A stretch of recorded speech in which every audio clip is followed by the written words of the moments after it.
Now our region's weather forecast, sponsored by Legal and General.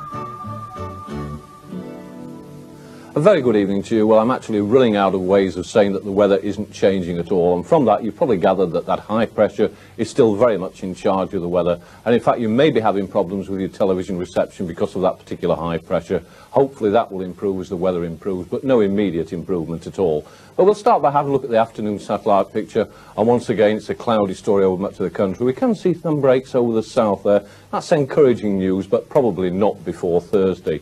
And a quick look at today's weather chart. Well, the high pressure is up to the northeast. We've got those southeasterly winds, and that frontal system in the English Channel, that's moving northwards. In fact, that will bring some showers across the region tonight. And on the morning radar, you can see the showers, the outbreaks of rain there down to the southwest. They will gradually move northwards. And the forecast chart for tomorrow, well, that looks sort of fairly unsettled, but basically it boils down to the story that the weather isn't really changing a great deal. We have to get behind that cold front before we see any improvement. So on to tonight, and it's a cloudy story at the moment, rather misty in places, but most places are dry.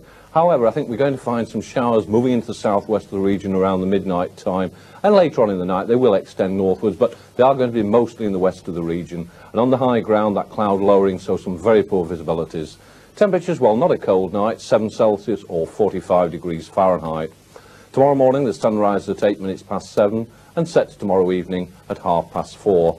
And Wednesday, well, it's a familiar start to the day's weather, cloudy, a little bit of rain in places and some very poor visibilities around, particularly on the high ground. Now that rain will be gradually dying out, so things improving all the while, and by the afternoon most places once again will be dry, but again rather misty on the high ground. And temperatures, well, 9 Celsius is about the best we can do, that's 48 degrees Fahrenheit, so still no real change. So now tomorrow's summary chart.